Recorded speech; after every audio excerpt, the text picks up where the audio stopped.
I'm afraid we don't have too much time, so maybe I'll cut out the formalities and dive straight in. So, no, I think to what you said just now, I mean, I think you traced the importance of mobility for Indian economy, for Indian society.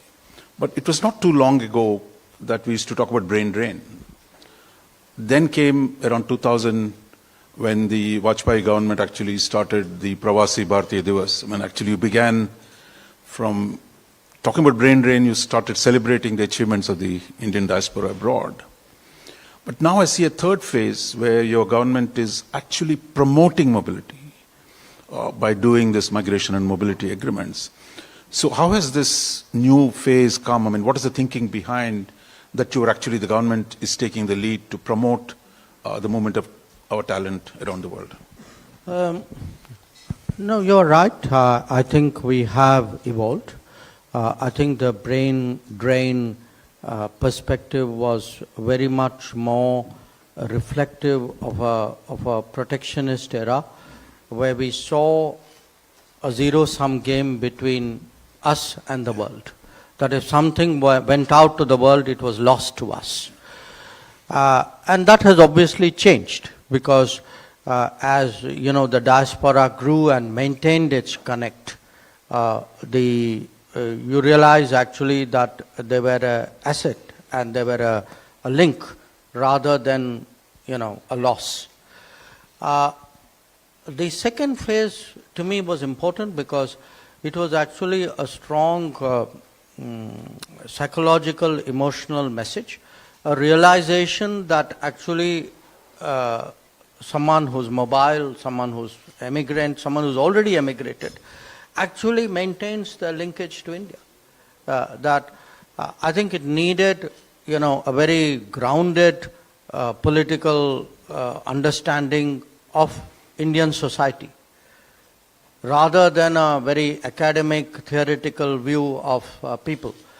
To realize that, you know, even if Indians went, even if they went 100 years, 150 years ago, that they still maintained their connections. And I think the Vajpayee government did a great service by creating that, you know, understanding and formalizing it in many ways. And today, I mean, last 10, 12 years, I would say, under Prime Minister Modi, one, we've come out of the protectionist mindset. We are in many ways looking at the world much more confidently, exploring many more opportunities. Secondly, we have further consolidated the link with the diaspora. So we've taken the second phase and built further on it. But more than that, I think there's an appreciation today that, look, the nature of work, the nature of the economy, the comparative advantages we have, I would say even after COVID, the willingness to work, you know, these are all today factors in creating new opportunities. Now, if you stay with that old mindset, and if there are people who do, I mean, there's nothing you can do about it. But if you stay with that old mindset, you are actually going to miss out on a lot of possibilities. And, you know, my sense is today, especially the youth of India, because they are so informed, because they are so connected, their imagination is not limited to the national boundaries. You know, they are quite willing to explore opportunities abroad, and I think that's good for us. There's another change. I mean, you talked about how much the government today is willing to spend to deal with the difficulties that Indians face abroad. But there was a time in the protectionist era, shall we say, you went abroad, you were on your own. That, you know, it was your fate. I mean, that you had to deal with the real world out there. To one where the transition, now you mentioned, the kind of effort that the government puts in, how much of demand you get from the states, for example, from the chief ministers, to do this work a lot more vigorously than? You know, that's also been an evolution. Again, if I were to sum up the changes of the last decade in two parts, one is to create the kind of SOPs, the practices for this to happen, because it's not that easy. You know, I mean, if the Ministry of External Affairs were to ask the Air Force or the Ministry of Defense to send out planes, to send out ships, or to ask airline carriers to dedicate planes, unless they are habituated, unless it has been worked out in advance, it doesn't happen. I mean, unless you have a culture even within our own system, let us say of, I don't want in a crisis someone saying, where is the authorization to house, 1,000 people who have landed up at my doorstep. So we've actually had to undergo, in many ways, a change in our own attitudes and thinking. That if there is a crisis, if there is a problem, I mean, solve it. I mean, you have the resources, you have the flexibility, you are empowered to do it. The systems are ready. I mean, we've all practiced it a lot. I mean, every time we do an operation, can be big ones. And when I look back, I mean, the first one for me, when I came back as Foreign Secretary 2015 was Yemen. But now I've even forgotten, in the last 12 years, how many of these we've done. I mean, we've done Afghanistan, we did Israel, we did Iran, we did Sudan. I'm not talking of first responder disaster. I'm talking of bringing back Indians from conflict situations. And what has happened is we have kind of honed a system where we even have a unit in the ministry. I mean, the moment you kind of flick a switch, they know, okay, get moving on this. So that's one I would say, important part of it. The other part of it is, this we do get. I mean, it's understandable that chief ministers, state governments write to us, but we also try to make them understand that, look, once you leave the shores of India, for us, you are Indians. So I can understand the pressures and compulsions on a chief minister. So we hear it, we absorb it, but at the end of the day, it just feeds into a national metrics of a plan which we deploy outside. Minister, what you said about the current policy of migration is very impressive, but there are 3-4 contradictions built into the policy. One, you yourself referred to legal versus illegal. Now, how are you addressing that question in this migration and mobility agreements? 21 you have signed. What has been the experience implementing that this, while you promote legal migration, you also work with the foreign governments to prevent illegal immigration? Well, I think we can be one part of the change, but our partner government has to be the other part of the change. And one of the reasons why we do these agreements is we try to make them understand, look, unless we cooperate, it's in our interest that mobility is legal. It is therefore a corollary of that, it's in our interest to be against illegal, irregular mobility. But that also requires cooperation. So if you can't say, I'll do one part and not do the other part. Just like we wouldn't say do the legal and by the way we won't do anything for you on the illegal. But they also cannot expect we'll do everything on the illegal and by the way stay out of the legal. So this is a compact, it is a working arrangement that we have. I mean, the legal and the illegal are two sides of the same coin. We have to cooperate on both. And again, cooperation has many facets here. Often, because one big challenge is always that we have an obligation if there is any of our citizens who's abroad illegally. We have an obligation to take them back. I don't think that's standard international practice. But we have to verify that they are indeed ours. So there are a lot of issues here, sometimes documentation. Now, there are countries which cite privacy. But they can't have it both ways. They can't say it's privacy, we can't tell you, but by the way, he's yours, take him back. So we need a degree of transparency and understanding here. And that's really what we try to do, which is really, work out understandings with different countries. And my experience with these 21 odd agreements and, has been that wherever actually we have a formal understanding, over a period of time, it has actually been very effective. Yeah. It would not be wise of me to give specifics here, but I know there were governments and often my own counterparts personally who began this exercise very skeptically, but then they saw for themselves that how much better the system works when we do have such a collaboration. Minister, second contradiction is really, for 60 years or so, I mean, much of the Western world was very open for immigration. Starting with our doctors, then our professors, now you have actually the IT professionals going all across the Western world, especially the English-speaking world. But that open... Not necessarily the English-speaking world. But there are some non-English speaking which have actually shown very strong growth in recent I'm talking about historically. But across the world, both English-speaking and non-English speaking world, there is a political and social backlash against too much immigration. So that tension between, the economic needs require some foreign talent, but at the same time, political and social pressures to limit or restrict that immigration. We're seeing that in the H-1B debate in the US. I mean, how are you dealing with this tension that is unfolding? Well, I think a lot of these are issues, Raj, which they have to resolve. Because in many cases, the actual crisis has nothing to do with the mobility of the incoming workforce. I mean, if there are concerns, let us say, in the United States or even in Europe, it is because they very consciously and deliberately over the last 2 decades allowed their businesses to relocate. That was their choice, it was their strategy.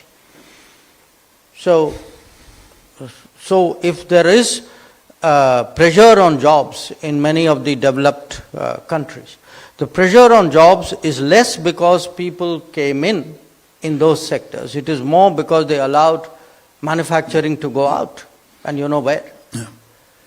So I think they have to find ways of fixing it, and many of them are, because if you see, it isn't only about concerns about immigration or mobility.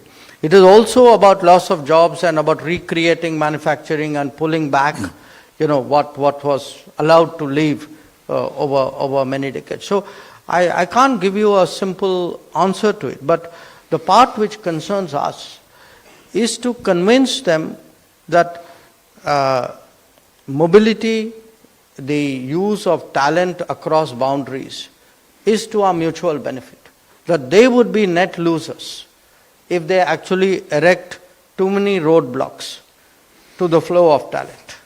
And particularly if you move into an era of advanced manufacturing, if this will be, you will need more talent, not less talent. Yeah. And talent cannot be organically developed at a high rate. There is a certain structural impediment out there. So and in their own societies, you can see the tension. Often the people in the forefront of entrepreneurship and technology would actually make the case for mobility. It is the people who I would say have a certain political base or a constituency to address who may oppose it, and they will probably reach some modus vivendi. There. So some kind of a new balance between the economic and political should be worked out. Will we? Yes, but also some kind of new balance between the mobility of people and the mobility of work. If it becomes harder for people to travel, the work's not going to stop. Yeah. Okay, so if people don't travel, the work will travel. So either insourcing or outsourcing. No, there is a third contradiction. While exporting talent. Last two, by the way, didn't end up as contradictions. No, you're trying to resolve them. But third one is really, is one thing to export talent, but your domestic needs for the same talent are also growing as you try to do more manufacturing, more advanced technologies, more medical doctors. In every field where migration we've seen grow, there are also domestic needs, and I already see the government talking about returnees or facilitating some talent coming back. So where do you see this tension playing itself out? I mean, You know, I don't want this to seem political, but this is actually a statement of fact. As a sort of a sweeping proposition, the number of educational institutions in this country in the last 10 years have doubled over what they were in the 60 odd years they were before that.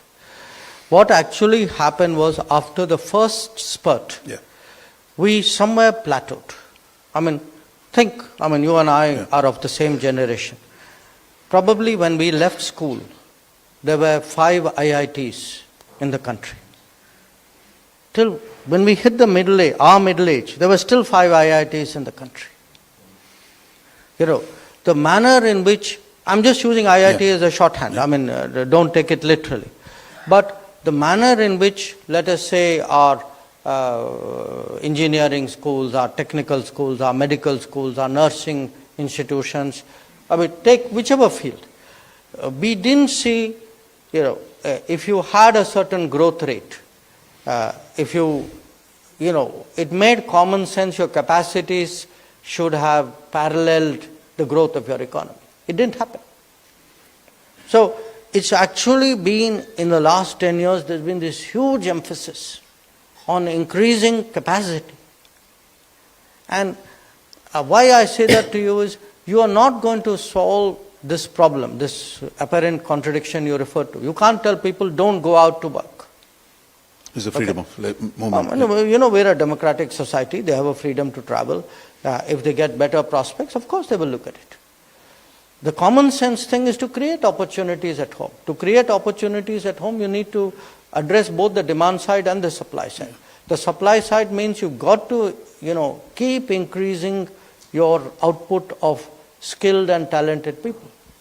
And the demand side would be, unless you are able to post, sustained high growth rates, you're not going to be able to, find opportunities for their employment and retention. One way of actually resolving this dilemma is also, as I said, strengthening the talent base in the country. That also, we've seen some foreign universities come in. I think for many countries, it makes sense rather than drawing students in to set up universities in India. Absolutely. But is there enough reform from the government side to actually facilitate foreign universities operate here and create skill? Again, it's interesting. I was at a school of management over the weekend. And because I was there, I looked into the history of that institution and saw the foreign collaboration with which it started. This was, by the way, the Indian Institute of Management in Calcutta. The first one in the country. Yeah, the first one in the country. The initial phase when institutions were created in this country actually had a lot of foreign collaboration. Most of your original IITs, for example, had partners. Many of the agriculture universities had partners. The management institutions had partners. Then this plateau phase, where actually there was relatively little creation. Also the protectionist phase? Yeah, it was also the protectionist phase. I don't think the two, it was not a coincidence. Yeah. So what we have now done is we've actually liberalized, because again, as I said, like talent can move out or work can come in. We have today close to 1 million foreign students, 1 million Indian students studying abroad. 1 million. Why is that? Does it not make sense actually to liberalize the educational environment so that the universities come in? It's cheaper, it's effective, we stand to benefit. There's a very powerful logic, and it's happening now. I mean, we've had actually, I think it began with a few Australian universities. I know a number of British universities have come in, including one fairly close in the National Capital Territory, the National Capital Region. And I see many more happening. I was in Canada a few weeks ago, and I can tell you Canadian universities which draw in a lot of students. Many of them are actually quite interested in setting up campuses in India. And I think we see benefit in this. And we have left it very open. they can come in on their own, they can come in collaboratively, they can do double degrees, they can do brownfield. I mean, it's up to them to figure out. So one last contradiction, or a seeming contradiction, or a tension, if you will, that while you talked about demographics in your presentation, and there is actually a steep decline of in the Western societies, in Far East, in China, in Japan, Korea, everywhere. But there's also an Indian decline that we're beginning to see, certainly in the South Indian states. But the fact is, at what point do we need to think through? I mean, how do you promoting netlist policies, which many countries are doing? Is that something too far away at this point, or we have enough talent base today to deal with the potential decline in India's own demographic? I think it's a matter of degree, but it's important. It's natural with prosperity that there is a tapering. But what we are seeing internationally is actually in many societies a very, very sharp fall, which the word decline would be more appropriate. So often, when people try in our business to forecast the world and say, okay, what's really going to change in 10 years? You are saying what will change in 5 years, other than your magazine would be selling in more places. People, common answer would be, well, technology, AI. I think if demographic trends are a significantly underrated, understudied aspect of the change that awaits us, because they could actually have very sweeping implications for the future of many societies, and each one of them has some peculiar reason for where the fall is very, very sharp. Where it tapers, I think the situation is much more amenable to adaptation, and it will this will happen. I mean, it's a natural trend. I don't think you can mitigate it, but it's not something you can actually reverse. No, I think this subject on demography is going to be part of this conference today. We have also one of the world's leading demographers, Nicholas Eberstadt, is here. He's going to keynote address. So I think part of the debate is also going to be on that. I really want to thank you, Minister. I'm afraid Minister has to leave, and there's not going to be much time for, actually there's no time for question and answers, but I want to thank you for coming in.